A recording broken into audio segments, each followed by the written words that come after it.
Satu perubahan yang besar harus terjadi dalam hidup kita. Dan kita tidak lagi hidup dalam dosa, tidak berjalan dalam dosa, tapi hidup dalam kebenaran, hidup menurut firman Tuhan. Sebab kita sudah lahir baru, sebab kita sudah hidup baru, saudaraku, dan hidup kita, saudaraku, berasal dari Tuhan. Jadi kita hidup dalam satu persekutuan yang begitu indah dengan Tuhan. Persekutuan kita itu, saudaraku, sebagai pohon anggur dengan carang-carang anggur. Ini tertulis dalam Yohanes 15 ayat 4 sampai 5. Ini dikatakan Yohanes 15 ayat 4 sampai 5. Saya membacakan kepada saudara Yohanes 15 ayat 4 sampai 5. Setiap ranting, ayat 4, tinggallah di dalam aku dan aku dalam kamu. Sama seperti ranting tidak dapat berbuah dari dirinya sendiri, jikalau ia tidak tinggal pada pohon anggur, demikian juga kamu tidak berbuah, jikalau kamu tidak tinggal dalam aku. Akulah pohon anggur dan kamulah ranting-rantingnya. Barang siapa tinggal dalam aku dan aku dalam dia, ia berbuah banyak, sebab di luar aku kamu tidak dapat berbuat apa-apa. Hidup pada batang anggur, bersekutu dengan Tuhan, ya. Bersekutu dengan Tuhan. Jangan lupa, saudaraku, pada waktu carang-carang itu tetap pada batang anggur, disitulah kuasa Tuhan mengalir. Disitulah zat-zat daripada batang itu mengalir kepada carang-carang, sehingga carang bisa berbuah. Demikian juga kita, kalau kita tetap pada batang anggur itu, kita bisa berbuah. Bersekutu erat dengan Tuhan selama kita di dunia ini. Persekutuan yang erat dengan mematuhi Tuhan. Nah, ini yang kita baca pada hari ini. Maka akan terjadi satu gaya hidup yang baru. Gaya hidup anak-anak Tuhan. Gaya hidup anak-anak terang, yang lain daripada gaya hidup orang dunia ini. Jadi ada orang dunia di satu pihak, saudaraku, ada anak-anak Tuhan. Orang dunia akan hidup menurut dunia, anak-anak Tuhan ini, saudaraku, akan hidup menurut jalan Tuhan, dalam satu hidup yang baru, hidup yang lain daripada hidup orang dunia ini. Nah, mari kita baca dalam 1 Yohanes pasal 2 ayat 1 sampai 11. 1 Yohanes pasal 2 ayat 1 sampai 11.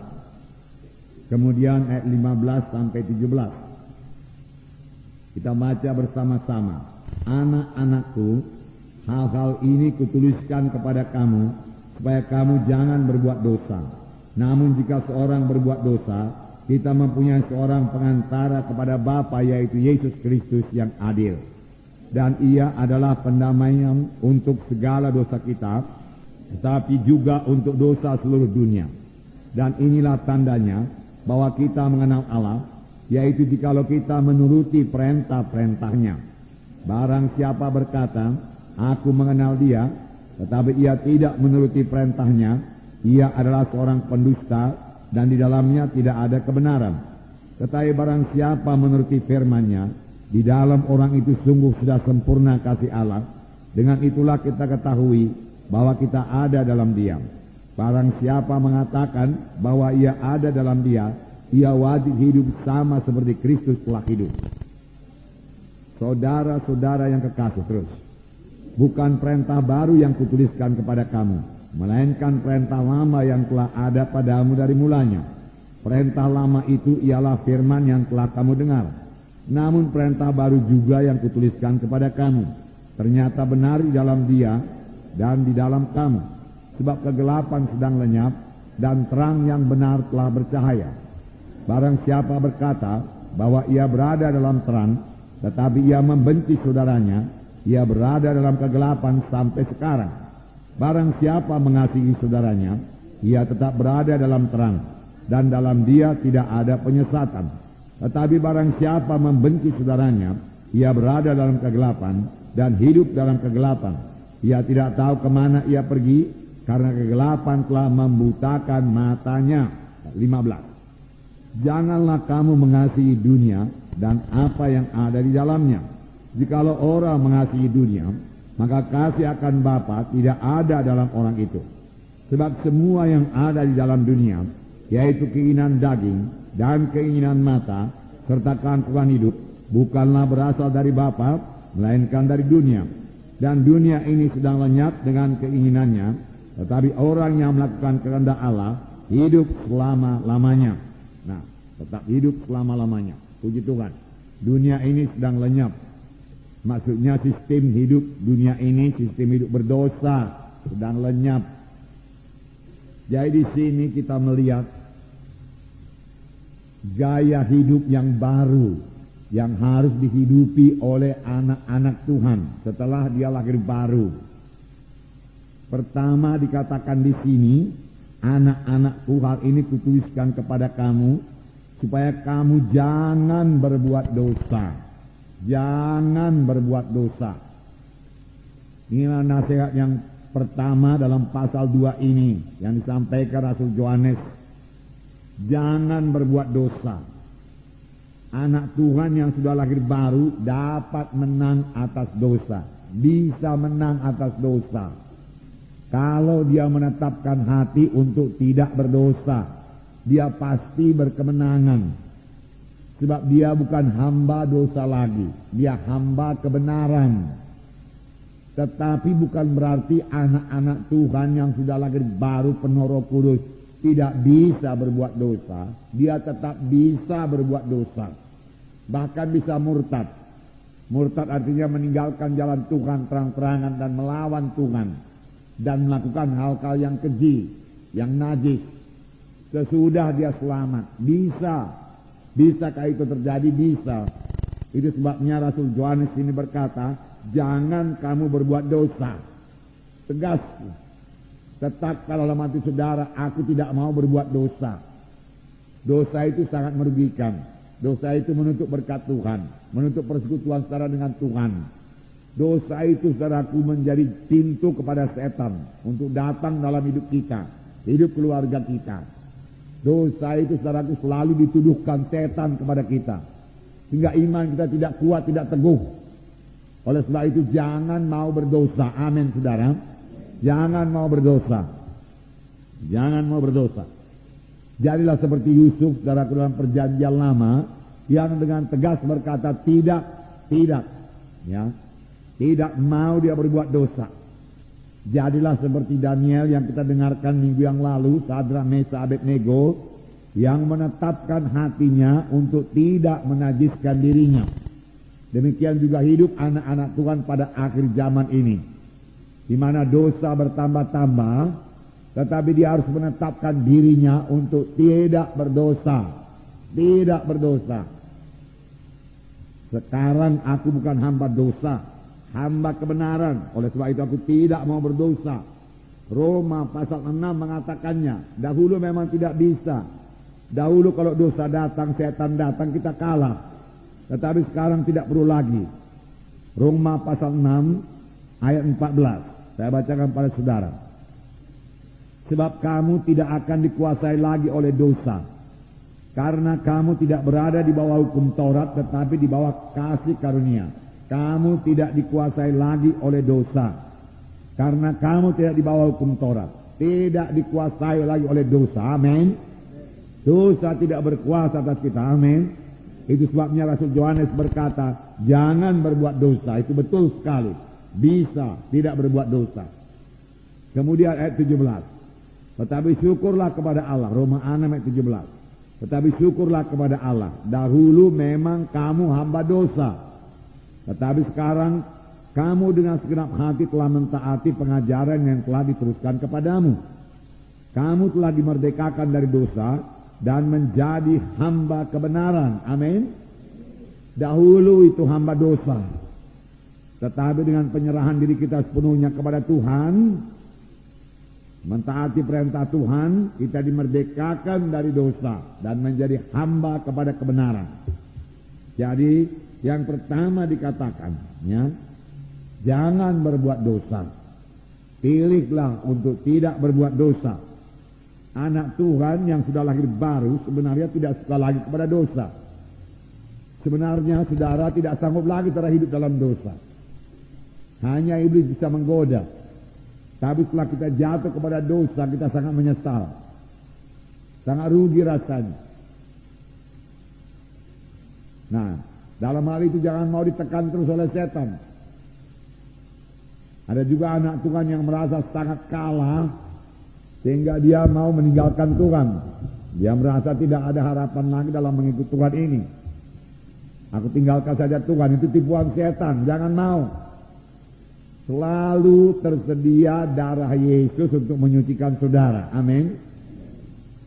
Sepanjang saudara sudah menyesal dan bertobat dan mengaku dosa. Dosa kepada Tuhan, akui kepada Tuhan. Dosa kepada manusia, akui. Minta ampun, minta maaf kepadanya. Sebab firman Tuhan berkata, jikalau kita mengaku dosa kita, maka Allah itu setia dan adil.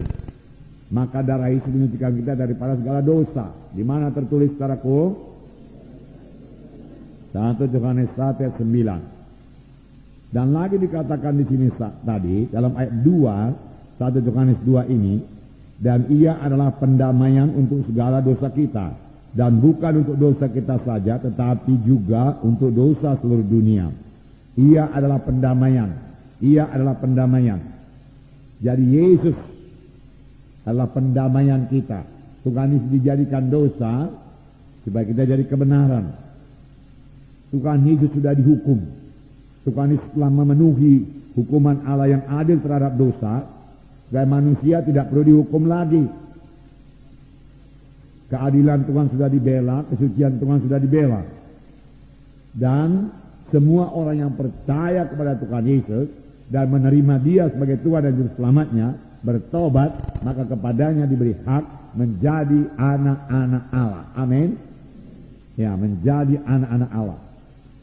Percaya kepada Tuhan Yesus, menerima sebagai Tuhan dan Juru Selamat, maka kepadanya diberi hak menjadi anak-anak Allah. Anak-anak Allah. Nah, puji Tuhan, inilah berita yang sering kita sampaikan dalam hari-hari Natal kita, yaitu Tuhan Yesus menjadi pendamai. Sampai sekarang Dia masih menjadi pendamai, bukan hanya untuk orang berdosa yang pertama kali datang kepada Tuhan Yesus, tetapi juga buat kita anak-anaknya yang jatuh kepada dosa. Masih ada jalan ampun. Amin, saudaraku. Darah Yesus tersedia bagi kita. Sepanjang kita menyesal, sepanjang kita mengaku dosa dan bertobat sungguh-sungguh, maka darah Yesus menyucikan segala dosa kita. Ini satu hal yang berjalan terus, berkesinambungan dalam hidup rohani kita. Amin, saudara. Nah, saudara yang kasih dalam nama Yesus, kita baca lagi dalam 1 Yohanes 2 tadi, ayat 3, 4, 5. Dan inilah tandanya bahwa kita mengenal Allah, yaitu jikalau kita menuruti perintah-perintahnya. Barang siapa berkata, aku mengenal Dia, tetapi ia tidak menuruti perintahnya, ia adalah seorang pendusta, dan di dalamnya tidak ada kebenaran. Tetapi barang siapa menuruti firman-Nya, di dalam orang itu sungguh sudah sempurna kasih Allah. Dengan itulah kita ketahui bahwa kita ada dalam Dia. Nah, ini mengenai kepatuhan, ketaatan, hidup menurut firman Tuhan. Saudaraku, pada zaman ini, saudara, kalau kita mengenal Tuhan, kita harus menuruti perintah-perintahnya. Dan firman Tuhan yang lain berkata, perintah-perintahnya tidak sukar. Perintah-perintahnya membawa kita hidup suci. Barang siapa berkata, aku mengenal Dia, tetapi tidak menuruti perintah-perintahnya, tetap hidup dalam dosa, tetap hidup sebagai manusia lama, hidup dalam kehendak daging, maka ialah seorang pendusta, dikatakan di sini. Tetapi barang siapa menuruti firman-Nya, di dalam dia sempurnalah kasih Allah. Jadi, inilah hidup persekutuan dengan Tuhan, persekutuan pada firman Tuhan. Amin. Hidup dalam kebenaran Tuhan, hidup dalam kesucian Tuhan. Yohanes mengatakan, kalau kita mengatakan kita mengenal Tuhan Yesus, percaya kepadanya, dan telah menerima dia sebagai Tuhan dan Juru Selamat kita, tetapi kita masih hidup dalam dosa, maka kita pendusta, dia katakan. Dan kebenaran tidak ada pada kita. Sebab keselamatan itu berarti bertobat, menerima sebagai Tuhan dan Juru Selamat. Kemudian meninggalkan segala dosa. Hidup menuruti perintah-perintah Tuhan. Penyerahan diri sepenuh kepada Tuhan. Ini yang dikehendaki Tuhan. Ingat, saudaraku, bahwasanya Saul, ya, dia kehilangan kerajaannya karena tidak patuh. Hanya karena tidak patuh, dia tidak menjadi raja lagi. Kemudian dia minta kepada Samuel. Samuel mengatakan bahwasanya kepatuhan itu lebih besar daripada korban persembahan. Dalam 1 Samuel 15, di sini dikatakan ayat 21-22. 1 Samuel 15 ayat 21-22. Tetapi rakyat mengambil dari jarahan itu kambing domba dan lembu-lembu yang terbaik dari yang dikhususkan untuk ditumpah itu, untuk mempersembahkan korban kepada Tuhan Allahmu di Gilgal. Tetapi jawab Samuel, apakah Tuhan itu berkenan kepada korban bakaran dan korban sembelihan sama seperti kepada mendengarkan suara Tuhan? Sesungguhnya mendengarkan lebih baik daripada korban sembelihan, memperhatikan lebih baik daripada lemak domba jantan. Sebab pendurhakaan adalah sama dengan dosa bertenung, dan kedegilan adalah sama seperti menyembah berhala dan terapim. Karena engkau telah menolak firman Tuhan, maka ia telah menolak engkau sebagai raja. Samuel berkata, semua binatang-binatang musnahkan semua dari orang Amalek. Tetapi Saul mensisakan binatang-binatang, lembu-lembu, kambing domba yang terbaik. Lalu Samuel berkata, mengapa engkau tidak musnahkan? Saul berkata, aku akan mempersembahkan dia kepada Tuhan Allahmu di Gilgal. Tetapi Samuel berkata, apakah Tuhan berkenan kepada korban persembahan dari hati yang tidak patuh kepada Tuhan? Kepatuhan lebih berharga daripada korban bakaran manapun juga, Tuhan berkata. Ya. Mendengarkan lebih baik daripada korban sembelihan, memperhatikan lebih baik daripada korban bakaran. Pendurhakaan dengan penyembahan berhala dan terapim, pemberontakan sama dengan penyembahan berhala, dia katakan. Karena engkau telah menolak firman Tuhan, maka ia telah menolak engkau menjadi raja. Karena tidak patuh. Itu sebabnya Yohanes berkata, setelah kamu mengenal Tuhan, turutilah perintah-perintahnya, patuhilah perintah-perintahnya. Jangan tidak dipatuhi perintah-perintah Tuhan, dikatakan di sini. Barang siapa berkata aku mengenal Tuhan, tetapi tidak mematuhi perintah-perintah Tuhan, ia adalah seorang pendusta, dan kebenaran tidak ada dalam dia. Jadi kita harus patuh, amin saudara. Patuh, dan kita bisa patuh, dan hidup yang damai sejahtera, hidup yang keberkatan sebenarnya hanya terdapat dalam satu hidup yang mematuhi perintah-perintah Tuhan. Amin. Hidup yang sejahtera, hidup yang bahagia hanya terdapat dengan mematuhi perintah-perintah Tuhan. Nah, mematuhi perintah-perintah Tuhan. Dan dalam Yohanes 14 ayat 15, 16 dan 23 dikatakan bahwasanya tanda kita mengasihi Tuhan yaitu kita mematuhi Tuhan. Yohanes 14 ayat 15, 16 Jikalau kamu mengasihi aku, kamu akan menuruti segala perintahku. Amin. Itulah tanda kita mengasihi Tuhan. Jikalau kamu mengasihi aku, kamu akan menuruti segala perintahku. Aku akan minta kepada Bapa, dan ia akan memberikan kepadamu seorang penolong yang lain, supaya ia menyertai kamu selama-lamanya. Dan aku akan minta kepada Bapa, supaya ia memberikan kepadamu penolong yang lain, menyertai kamu selama-lamanya, yaitu Roh kebenaran. Dunia tidak dapat menerima dia, sebab dunia tidak melihat dia, dan tidak mengenal dia. Tetapi kamu mengenal dia, sebab ia menyertai kamu dan akan diam dalam kamu. Dan kalau kamu mengenal dia, kamu harus menuruti perintahnya. Amin. Dan kalau kita berkata kita mengenal dia, mengenal Yesus atau mengenal Roh Kudus, tapi kita tidak mematuhi perintah-perintahnya, maka kita adalah pendusta. Dan kebenaran tidak ada pada kita. Dan tanda kita mengasihi Tuhan Yesus, kita mematuhi perintah-perintahnya. Dalam ayat 26 dikatakan, ayat 23, Yohanes 14 ayat 23, jawab Yesus, jika seorang mengasihi aku, ia akan menuruti firman-Ku, dan Bapa-Ku akan mengasihi dia, dan kami akan datang kepadanya, dan diam bersama-sama dengan dia. Jikalau seorang mengasihi aku, ia akan menuruti firman-Ku. Dia suka menuruti firman Tuhan, mematuhi firman Tuhan. Tanda kita mengasihi Tuhan itu. Jadi 2 kali sini dikatakan dalam ayat 15, jikalau kamu mengasihi aku, kamu menuruti segala perintahku. Dalam ayat 24, 23, jikalau seorang mengasihi aku, ia akan menuruti firman-Ku, dan Bapa-Ku akan mengasihi dia, dan kami akan datang kepadanya. Amin, saudara. Dan diam bersama-sama dengan dia. Bukankah ini persekutuan, saudara? Kami akan datang, kami akan diam. Puji Tuhan.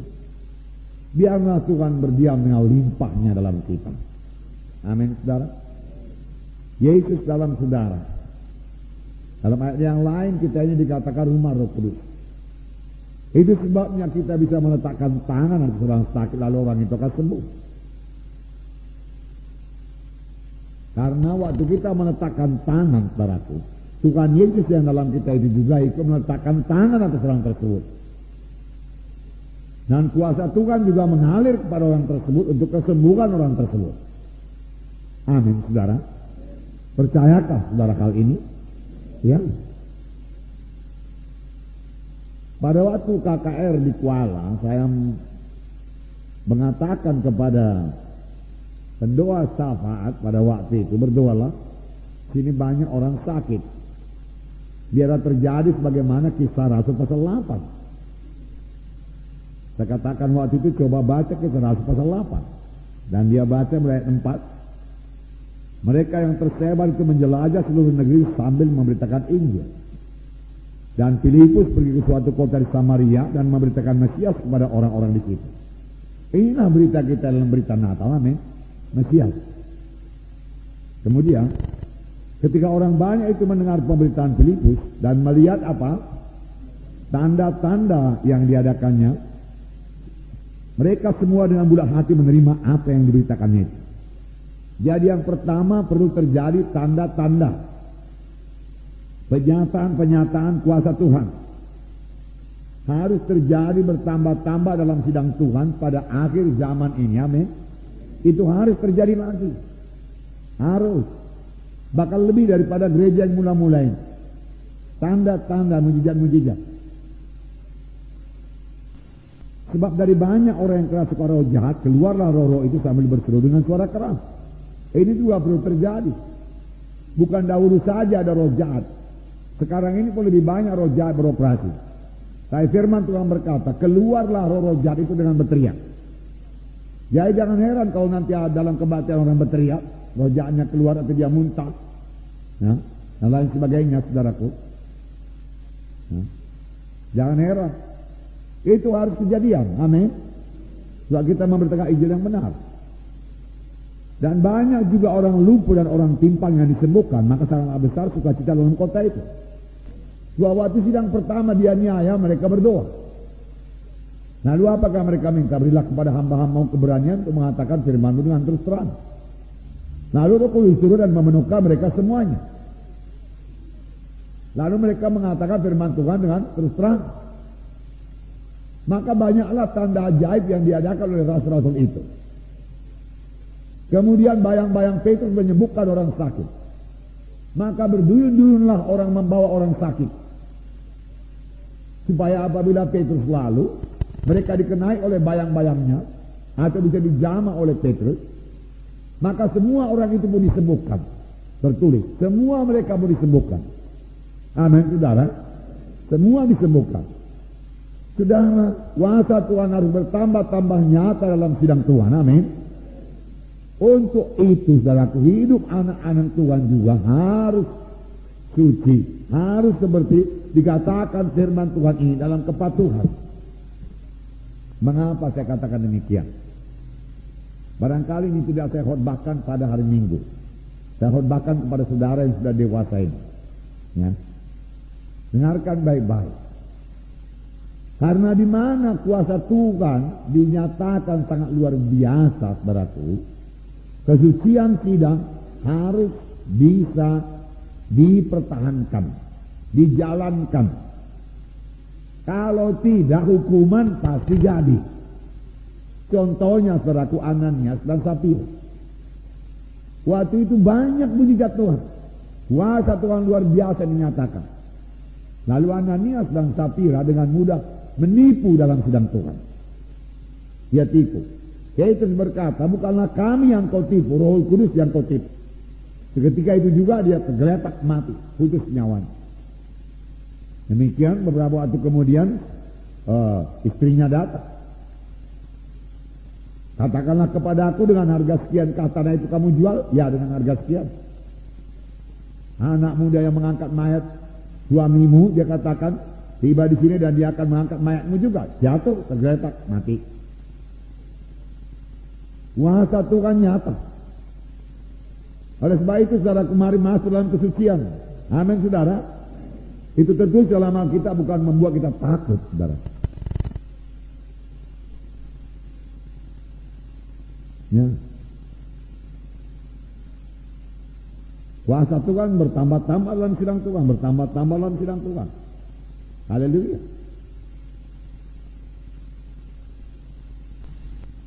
Sepanjang bangsa Israel mematuhi Tuhan, mereka sangat diberkati Tuhan.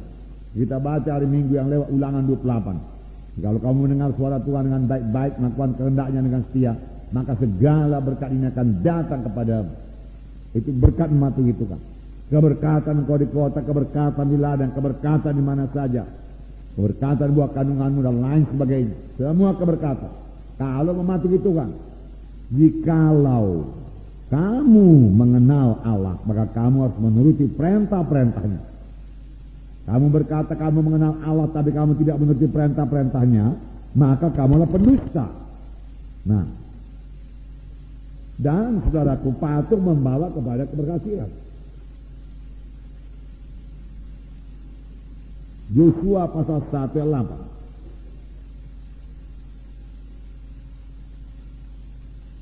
Yosua pasal 1 ayat 8. Janganlah engkau lupa memperkatakan kitab Taurat ini, tetapi renungkanlah itu siang dan malam, supaya engkau bertindak hati-hati sesuai dengan segala yang tertulis dalamnya. Sebab dengan demikian perjalananmu akan berhasil dan engkau akan beruntung. Patuh membawa kepada keberhasilan, membawa kepada keberuntungan. Menuruti perintah-perintah Tuhan, membawa kepada keberhasilan, membawa kepada keberuntungan. Amin saudara. Saya membacakan pada saudara 1 Raja-Raja 3 ayat 14. Ayat 14. Dan jika engkau hidup menurut jalan yang kutunjukkan dan tetap mengikuti segala ketetapan dan perintahku, sama seperti ayahmu Daud, maka aku akan memperpanjang umurmu. Aku akan memperpanjang umurmu. Saya bacakan 1 Raja-Raja pasal 3 ayat 14. Dan jika engkau hidup menurut jalan yang kutunjukkan dan tetap mengikuti segala ketetapan dan perintahku, sama seperti ayahmu Daud, maka aku akan memperpanjang umurmu. Saya heran ya, Tuhan perpanjang. Mungkin ditentukan Tuhan padaku 70, begitu saudaraku Tuhan perpanjang jadi 80 atau 90. Itu namanya diperpanjang, amin. Tetapi kita perlu mematuhi Tuhan, amin. Begitu baiknya Tuhan. Nah, itu sebabnya firman Tuhan berkata, mengenal Tuhan, patuhilah perintah-perintah Tuhan. Dan kalau kita mematuhi perintah-perintah Tuhan, kasih Tuhan mengalir, sukacita Tuhan mengalir, berkat Tuhan mengalir. Dalam Yohanes 15 tadi, ayat 10-11. Jikalau kamu menuruti perintahku, kamu akan tinggal dalam kasihku, seperti aku menurut perintah Bapakku dan tinggal dalam kasihnya. Semuanya ini kukatakan kepadamu, supaya sukacitaku ada dalam kamu, dan sukacitamu menjadi penuh. Inilah perintahku, yaitu supaya kamu saling mengasihi, seperti aku telah mengasihi kamu. Nah, jikalau kamu menuruti perintahku, kamu akan tinggal dalam kasihku, seperti aku menuruti perintah Bapakku dan tinggal dalam kasihnya. Alangkah indahnya tinggal dalam kasih Tuhan. Artinya Tuhan mengasihi kita. Kita selalu merasakan kasih Tuhan dalam hidup kita, karena kita menuruti perintah-perintah Tuhan. Kemudian bukan hanya kasih, sukacita juga. Semuanya itu kukatakan kepadamu, supaya sukacitaku ada dalam kamu, dan sukacitamu menjadi penuh. Jadi kalau kita mematuhi Tuhan, sukacita kita juga menjadi penuh. Bersukacitalah kamu senantiasa. Sekali lagi katakan kepadamu bersukacita, boleh genap kepada kita, yaitu dengan jalan mematuhi perintah-perintah Tuhan. Amin. Mematuhi perintah-perintah Tuhan. Nah, luar biasa ini berkat Tuhan. Berkat mematuhi perintah Tuhan ini, saudaraku. Jadi kalau mau hidup dalam keberkatan, patuhilah Tuhan. Mau hidup dalam sukacita, patuhilah Tuhan. Mau hidup dalam keberhasilan, patuhilah firman Tuhan. Mau hidup dalam sukacita, patuhilah firman Tuhan. Mau hidup dalam kuasa, urapan Tuhan, patuhilah firman Tuhan. Amin, saudara. Dalam Yohanes 7:17 berkata, kalau kita mematuhi Tuhan, maka kita akan mendapat pengertian-pengertian rohani. Kamu akan mengetahui pengajaran ini daripadaku atau daripada dunia. Jikalau kamu mematuhi undang-undangku, mematuhi Tuhan memberikan kepada kita pengertian-pengertian rohani. Sekali lagi saya katakan kepada saudara, seperti dikatakan ayat ini, ya, barang siapa berkata aku mengenal dia, dia harus menuruti perintah-perintahnya.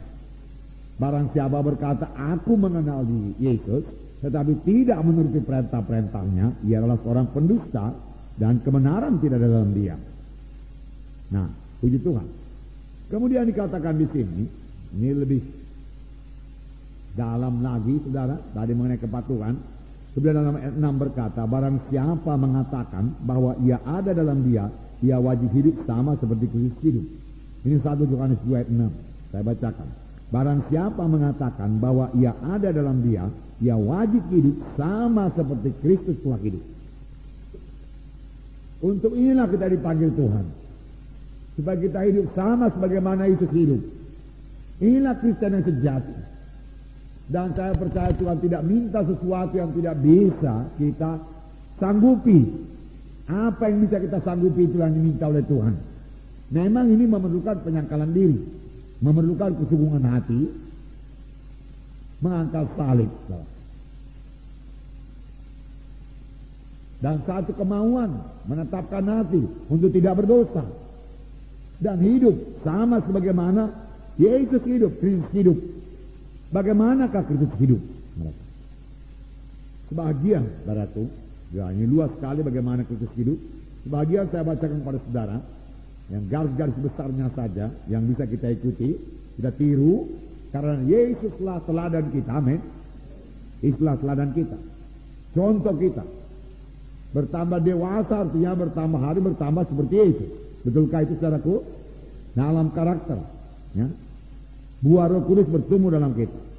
Filipi pasal 2 ayat 5 berkata, hendaklah kamu dalam hidupmu bersama menaruh pikiran dan perasaan yang terdapat juga dalam Kristus Yesus.